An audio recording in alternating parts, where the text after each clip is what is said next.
ચોમાસાની ઋતુનું અનુમાન હતું એવો જ વરસાદ ખાબક્યો છે, સામાન્ય કરતાં વધારે વરસાદ ખાબક્યો છે અને હજુ પણ આ વરસાદ વિરામ નથી લેવાનો। હવામાન નિષ્ણાંત અંબાલાલ પટેલે કહ્યું છે કે નવરાત્રિમાં પણ વરસાદ ભંગ પાડી શકે છે, રંગમાં ભંગ પાડી શકે છે, કારણ કે નવરાત્રિમાં શરૂઆતના દિવસોમાં ધીમી ધારે વરસાદ વરસશે, પરંતુ છઠ્ઠા નોરતાથી દશેરા સુધીમાં ભારે વરસાદ વરસી શકે છે।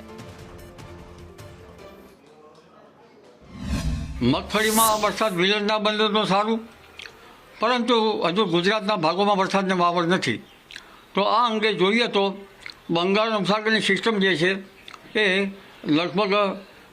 14 તારીખથી કેટલાક ભાગમાં શરૂ થઈ જશે અને 17થી 20 સુધીમાં ગુજરાતના ભાગોમાં પણ આવવાની શક્યતા રહેશે, જેમાં પૂર્વીય ગુજરાતના ભાગોમાં ભારે વરસાદ થવાની શક્યતા રહેશે, મધ્ય ગુજરાતના ભાગમાં વરસાદ થવાની શક્યતા છે, ક્યાંક ભારે ઝાપટા પડી શકે, દક્ષિણ ગુજરાતના ભાગમાં ભારે વરસાદ ઝાપટા પડી શકવાની શક્યતા છે, ક્યાંક હળવો વરસાદ 1 ઇંચ 2 ઇંચ કે 3 ઇંચ અને ક્યારેક 4 ઇંચ જેવો વરસાદ પણ થઈ શકે। દક્ષિણ સૌરાષ્ટ્રના ભાગમાં વરસાદ થવાની શક્યતા રહેશે, સૌરાષ્ટ્રના ભિન્ન ભાગોમાં વરસાદ થવાની શક્યતા રહેશે। જૂનાગઢ અમરેલીના કેટલાક ભાગો પણ આ વરસાદ ચડે ત્યાં પડશે, અમરેલીના કેટલાક ભાગો, ભાવનગર બોટાદના ભાગો, ખંભાત ભરૂચના ભાગો, સાપુતારાના ભાગો